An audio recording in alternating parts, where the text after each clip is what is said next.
বৈষ্ণব সেবা, বৈষ্ণবীর উৎকৃষ্ট সেবা আমার ভগবান করেন।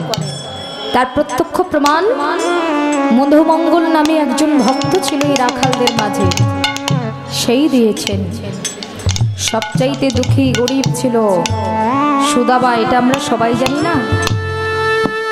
তো যেমন সুদামা দুঃখী গরিব ছিল, মধুমঙ্গলও তেমন দুঃখী গরিবই ছিল। তা মধুমঙ্গলকে সবসময় কৃষ্ণ ধ্যানে রাখতে পারতেন না, সবসময় বাদবাকি সকল রাখালে সঙ্গ দিতেন বেশি বেশি করে, কিন্তু মধুমঙ্গলকে একটু কম সময় দিতে পারতেন। সবল রাখালদের নিয়ে আমার ভগবান সেদিন খেলছিলেন। তো খেলা পরিশেষে আমার গোবিন্দের মনে হলো সবাই একটু সেবাই বসি। যার যার মতো পুটলি খুলছে, যার যার মতো সেবা করছে। খুব মন দিয়ে শুনবেন কথাগুলো। যার যার মতো পুটলি খুলে খুলে যার যার মতো সেবার আয়োজন, যে যেমন যার মা দিয়েছে সে তেমন করে সেবা করছে। আর মধুমঙ্গল যখন পুটলিটা খুলেছে অনেক দূরে বসেছে, মানে সবার কাছে বসেনি, তো ও জানে ওর খাবারটা কেমন। ও সবার থেকে একটু দূরে বসেছে, আলাদা হয়ে বসেছে। দেখুন ভগবানের ভাব কোথায়, লক্ষ্য কোথায়।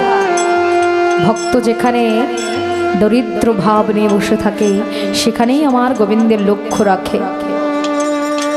মধুমঙ্গল তার পুটলিটাকে খুলি রুটিটা নিয়ে যখন নাকের কাছে নিয়ে গেছে, আর কিছু নবনী নিয়ে নাকের কাছে নিয়ে গেছে, গন্ধ পচে গেছে, নষ্ট হয়ে গেছে, এটা তো খাওয়াই যাবে না। এবার আমি কি করি, একবার নাক দিয়ে শুকছে, একবার রেখে দিচ্ছে। দূর থেকে কৃষ্ণ সেটাই লক্ষ্য করেছে, আর লক্ষ্য করা মাত্র কৃষ্ণ ছুটে গিয়ে বলছে, কিরে মধুমঙ্গল, আজকে বুঝি তোর মা সবচাইতে উচ্চ আয়োজন করে তোকে প্রসাদ দিয়েছে, আর আমাকে প্রসাদ দিবি না বলে এত দূরে বসেছিস? তাড়াতাড়ি আমাকে প্রসাদ দে, আমি প্রসাদ আজকে নেবই। কেন কৃষ্ণ, সবার কাছে আছে সেটা তুই নিয়ে নে, জানিস তো আজকে আমার মা যেইটুকু দিয়েছে এটুকু আমারই লাগবে, আমি তোকে দিতে পারবো না। না মধুমঙ্গল, আজকে আমাকে দিতেই হবে। অন্তর্যামী গোবিন্দ তো জানে বাবা কোন ভক্ত কি আহার নিয়ে বসে আছে। নাক দিয়ে শুকে যখন আমি নিজেই গন্ধটা নিতে পারছি না, তখন আমি এই আহার করবো কি করে? এবার রুটিটা তুলে নিয়ে ভাগ ভাগ করে নিয়ে পুরো রুটিটা একবারে গোটা করে নিয়েছে, শক্ত হয়ে গেছে, কড়কড়ে হয়ে গেছে। আর ওই পচে যাওয়া নবনী, মা বলে দিয়েছে, মধুমঙ্গল রে, আজকে ঘরে কোনো খাবার নেই বাবা, আজকে যেইটুকু আছে আমি তোকে দিয়ে দিয়েছি, নষ্ট হয়ে গেলেও এটা তোকে খেতে হবে। আর মধুমঙ্গল এটাই চিন্তা করে, যদি আমি আহার না করি আমি বাঁচতে পারবো না, আর আমি বাঁচতে যদি না পারি আমি কৃষ্ণ সঙ্গ পাবো না।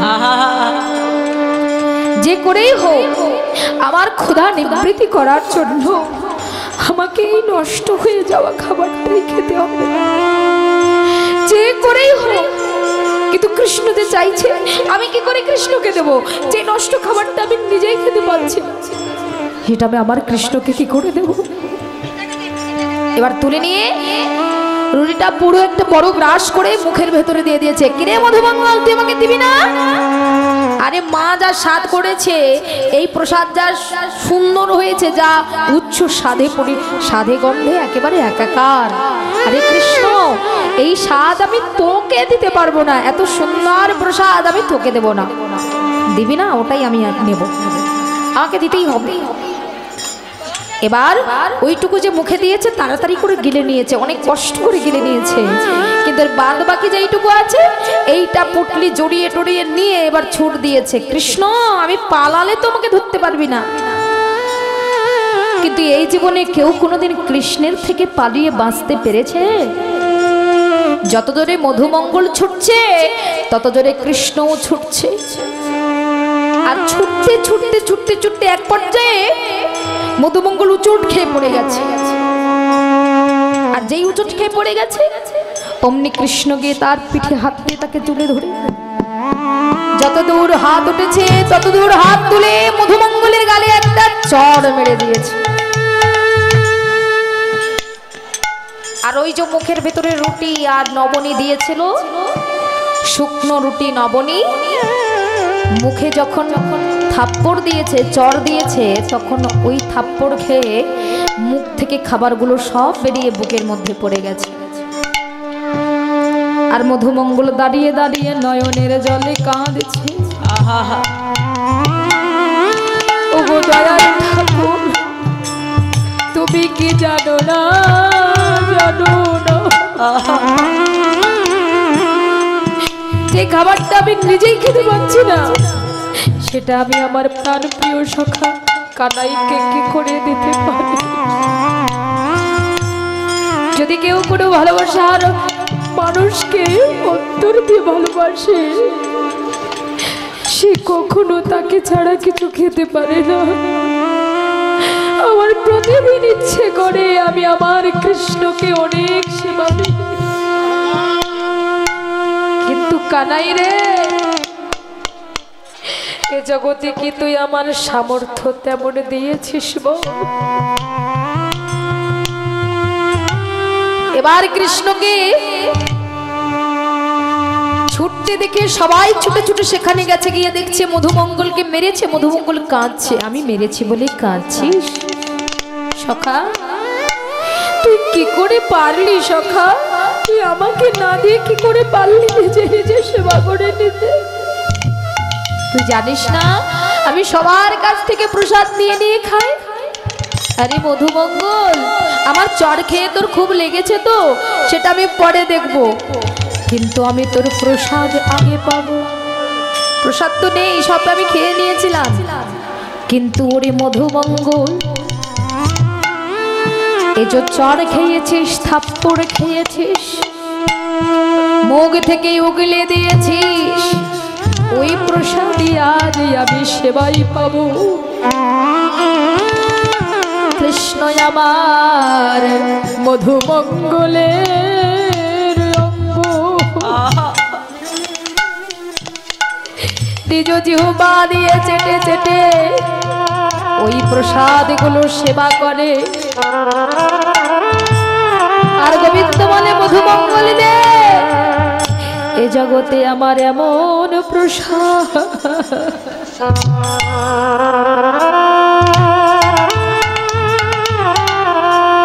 তোর মতো করে কেউ তো সেবা দেয় না।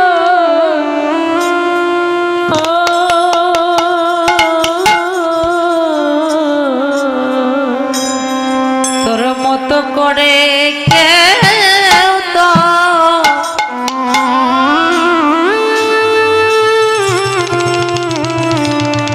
কেউ তো সেবা সেবা দেয় না।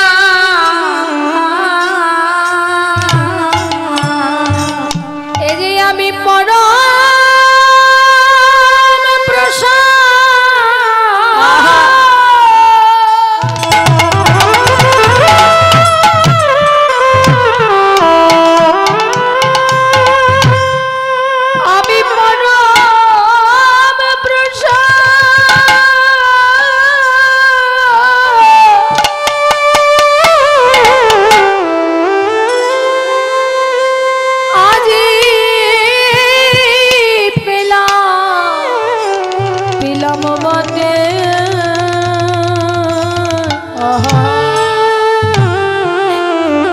জগতে তোর মতো কেউ তো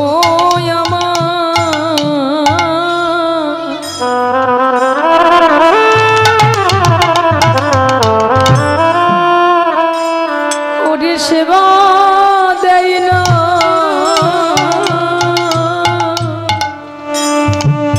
আজ যে পরম প্রসাদ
ভক্তির মুখ থেকে উগলে যাওয়া প্রসাদকে প্রসাদ রূপে গ্রহণ করলেন।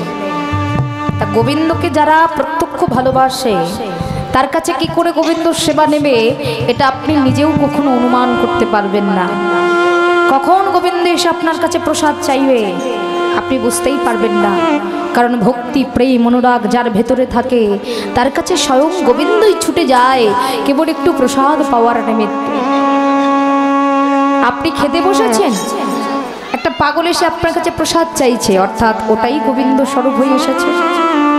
এমনও তো হতে পারে, কারণ গোবিন্দ বলেছে এ জগতে আমি কখন কোন রূপে আমার ভক্তের কাছে যাই আমার ভক্ত কখনো কোনো স্বরূপ দেখে বুঝতে পারবে না। তা আমার গোবিন্দের স্বরূপকে আমরা কেউ চিনি না, কেউ জানি না, তাহলে আমার গোবিন্দ কেমন সেটাও জানি না।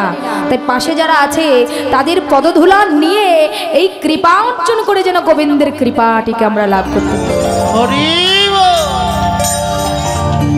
তো দেখুন মা, গোবিন্দ তাকে যে ভক্ত যাহাই অর্পণ করুক না কেন তিনি তাহাই গ্রহণ করে, শুধু ভক্তি দিয়ে অর্পণ করতে হবে, তাহলেই তিনি গ্রহণ করবে। এই ভক্তিটা আমার আদৌ আছে কি না এটা আমাকে দেখতে হবে। জানেন তো মা, এই জগতে যদি কোনো মানুষ অন্যের বিচার করে সে কোনোদিন নিজের বিচার করতে পারে না। আগে নিজের বিচারটা করতে হবে, তবেই না অন্যের বিচার করতে হবে।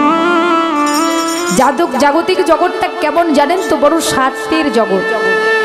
যতদিন এই জগতের মানুষকে আপনি দিতে পারবেন ততদিন এই জগতের মানুষ আপনাকে ভালোবাসবে। একদিন আপনার দেহ সম্পদ হইতে একটু মানুষের জন্য খাটনি করতে পারবেন না, সেই দিন আপনি মানুষের কাছে ভালো হবেন না। নিজের শক্তি যতক্ষণ আছে, বল যতক্ষণ আছে, ততক্ষণ এই জগতের মানুষের কাছে আপনি ভালো আছেন। তবে ভালো থাকুন বা না থাকুন, সুস্থ হলেও গোবিন্দ আপনার, অসুস্থ হলেও গোবিন্দ আপনার। তাহলে পরম বান্ধব যদি জগতে কেউ থাকে তবে কেবল আমার পরম পুরুষ গোবিন্দ আছে। তিনি ছাড়া আমার আপন বান্ধব বলে কেউ নেই। এই জগতের স্বামী স্ত্রীর কথা বলি তো, এটাও স্বার্থের ভালোবাসা। স্বামী আর স্ত্রীর মধ্যে যে ভালোবাসা এটাও স্বার্থের ভালোবাসা। একজন স্ত্রী সংসারের গৃহিণী হয়ে তার গৃহীতা সংসারে কর্ম করতে পারলে সে পতির কাছে ভালো হবে, এবং নিজের দেহ সম্পত্তি পতির উপরে তুলে দিতে পারলে সেই স্ত্রী পতির কাছে ভালো হবে। কিন্তু যেদিন আপনি আপনার দেহ সম্পদকে দিয়ে আপনার পতিকে পুজো করতে পারবেন না, সেই দিন আপনি আপনার পতির কাছে ভালো হবেন না। কিন্তু জগৎপতি ভগবান আপনার এই দেহ ভালোবাসে না, ভালোবাসে আপনার আত্মাকে। কোন আত্মা? না জীবাত্মাকে। যেদিন পরমাত্মা সংযোগ আশ্রয় করে এই জীবাত্মাকে শেষ বাঁশির বাঁশি দিয়ে আমার গোবিন্দ ডাকবে, সেই দিন হ্যাঁ গোবিন্দ তোমার হলাম বলে এই দেহ রেখে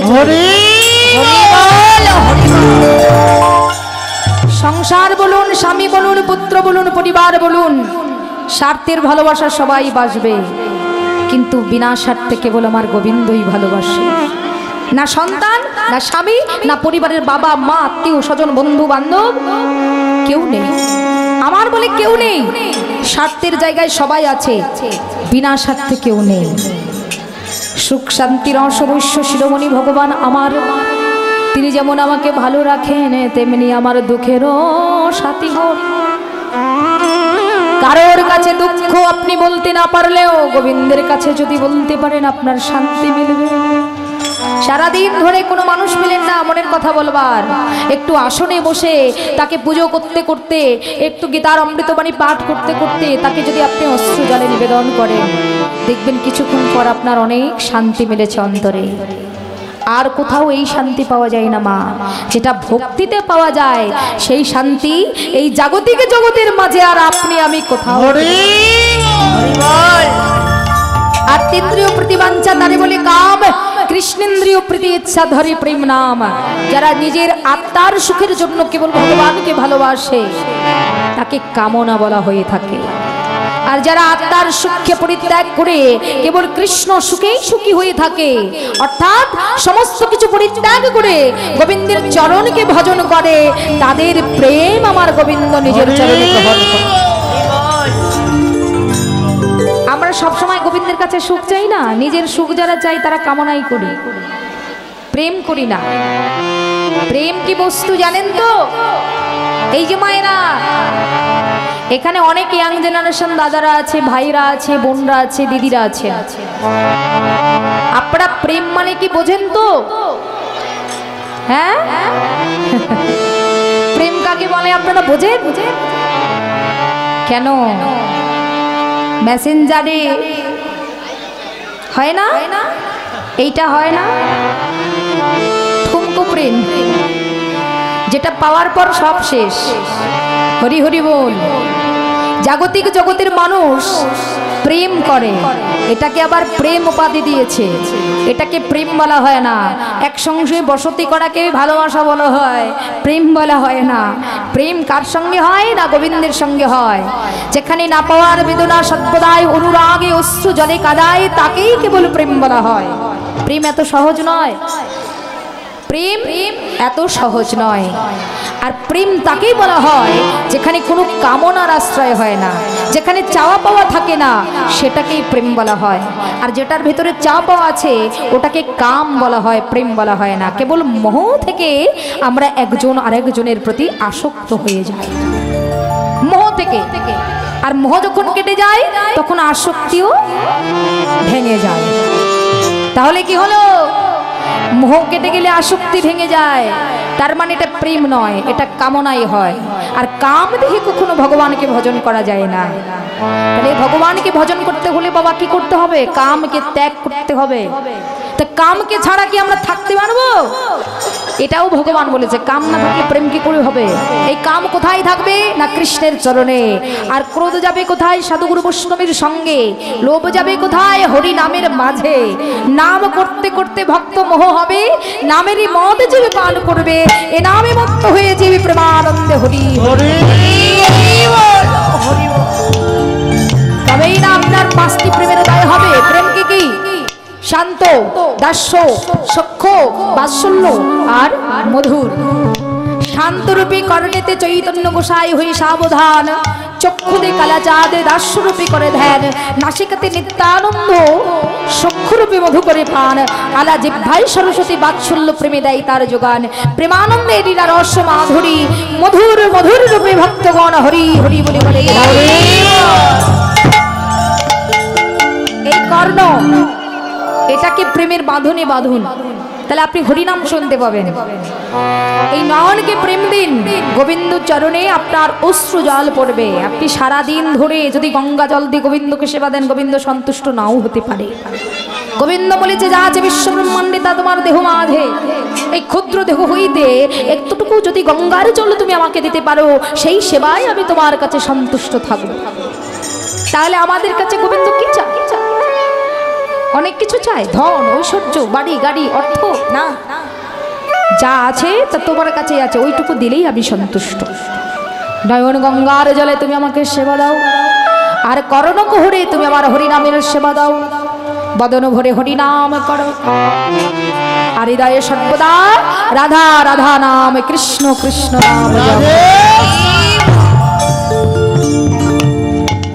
রাধা কৃষ্ণের প্রেম বটে, কিন্তু রাধা কৃষ্ণের প্রেমটা মিলনে যায় না কেন জানেন? একই অঙ্গ থেকে দুজনের সৃষ্টি। বাম অঙ্গ থেকে কৃষ্ণ তার বাম অঙ্গ থেকে রাধাকে সৃষ্টি করেছেন কেন? জগতে লীলা করার জন্য। এই জগতের জীব যদি মনে করে রাধা রানী আর কৃষ্ণ যে লীলা করেছে আমিও করব, তাহলে রাধা আর কৃষ্ণের মতো শক্তি দেখান, সেটা কি সম্ভব? ভগবান এক অঙ্গুলিতে গিরি গোবর্ধন পর্বত ধরে, আর আপনি একটা চলন্ত গাড়িকে আটকাতে পারবেন না। তাহলে কি হলো? সম্ভব নয়। এক হাতে হবে না, দুই হাতেও হবে না। তাহলে আমার গোবিন্দের সঙ্গে তুলনা করে লাভ নেই। যিনি ভগবান তিনি ভগবানই, তবে তার ভজনা করতে পারে, তার কৃপা লাভ করতে পারে, এটা আমাদের হৃদয়ে রাখতে হবে। এবার সখাগণ বলছে, দেখো আর বিলম্ব নয়। বলরাম বলছে, এই শ্রীরাম এখন কি করব তাহলে? শ্রীরাম বলছে, দাদা তুমি মাকে বলেছো তো সারাদিন মা দেখেনি, তাই অচৈতন্য হয়ে যাবে। তিল পরিমাণ যদি গোপালকে মা না দেখে তাহলে মা অচৈতন্য হয়ে যায়। দিবস বহিয়া গেল তবুও দেখিতে নাই। এবার কানাই লইয়া ঝাট চলো ঘরে। দাদা এখন কি করব? এবার বলরাম আদেশ করছে কিনা, হাগে ধেনু পুরবেন, কোথায় আছে ভাই কানো? কোথায় আছে ভাই কানো? বেনুরাবে জিবে নন্দরানী, বেনুরাবে জিবে নন্দরানী।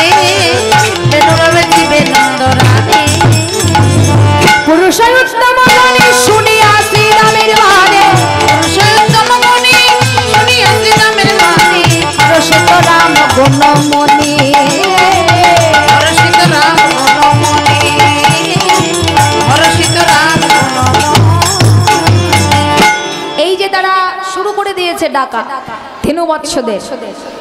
আর কি ধেনুবৎস থাকতে পারে? শ্রীরামকে আদেশ করছে দাদা বলরাম, আর দেরি করিস না, ওরে পাল যারা করো শ্রীরাম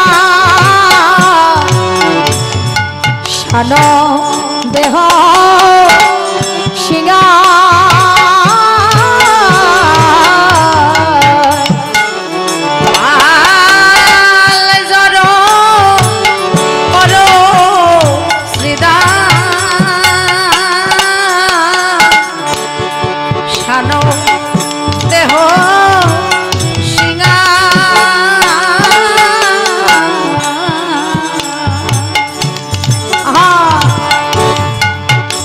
ঘনে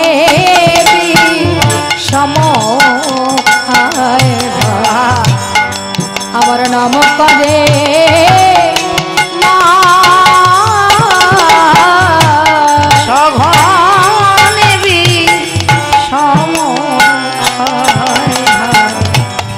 নাম করে মা। এই যে দাদা মা বুঝি ঘরে নাম করিছে, মা বুঝি ঘরে নাম করিছে, তাই তো ঘন ঘন বিষম লাগে আমার মা বুঝি ঘরে ঘরে নাম করিছে, তাই তো ঘন ঘন বিষম লাগে মা বুঝি ঘরে নাম করিছে। দেখো ঘন ঘন বিষম লাগে আমার মা বুঝি ঘরে নাম করিছে, ঘন ঘন বিষম লাগে মা বুঝি ঘরে নাম করিছে। সভনেমি সমখায় নাম করে মা, সভনেমি সমখায় নাম করে মা। মা বুঝি ঘরে নাম করছে, আর বিলম্ব করা যাবে না। দাদা এবার তাহলে তুমি যেমন বলছো তেমন করবো। আরে এই শ্রীরাম এক্ষুনি মনে হলো, কি জানিস? বলো বলো। আজ মাঠে আমাদের বিলম্ব দেখিয়া, রাজ মাঠে আমাদের বিলম্ব দেখিয়া, হেন বুঝি কাঁদে মাতা পথ পানে চাইয়া, হেন বুঝি কাঁদে মাতা পথ পানে চাইয়া।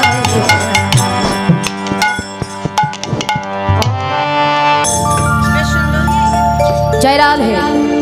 দাদা আর বিলম্ব করা যাবে না, এবার তাহলে যাবো। হ্যাঁ কেন আর বিলম্ব, এবার চলো চলো। বেলি অবসান হলো, চলো যাব ঘরে। আর বেরি অবসান হলো, চলো যাব ঘরে। ওগো মায়ের না দেখিয়া প্রাণ কেমন জানি করে, ওরে মায়ের না দেখিয়া প্রাণ কেমন জানি করে। বন্ধুরা মোরা সে বলে শুনিয়া কান্নায়ের আর বলো রামদাসে বলে শুনিয়া কানায়ের বল। সকাল রাখালো মাঝে পরে উঠারা, আর সকলরা ভালো মাঝে পরে উঠল। উঠারাল পড়িল, উঠল পড়িল। সকাল রাখালো মাঝে উঠারাল পড়িল, আর সকলরা ভালো মাঝে উঠল পড়িল। রাখালগণের মধ্যে উঠারাল পড়েছে। ভালো মাঝে বাড়ি যাওয়ার একটা ভাবনা, যেমন এই আসরের মধ্যেই উথরল পড়ে গেছে। আমরা এসের থেকে দেখছি হই হই হই হই রই রই রই রই গম গম একটা কান্না। এখনো কাণ্ড চলছেই। কেন? কীর্তনে এসেছিলাম সারাদিনই, এবার বাড়ি যাওয়ার রোল পড়ে গেছে। বাড়ি যাওয়ার রোল পড়লে আনন্দ হবে না? বাড়ি যাব আনন্দ, এই পুছলি যায় আনন্দ।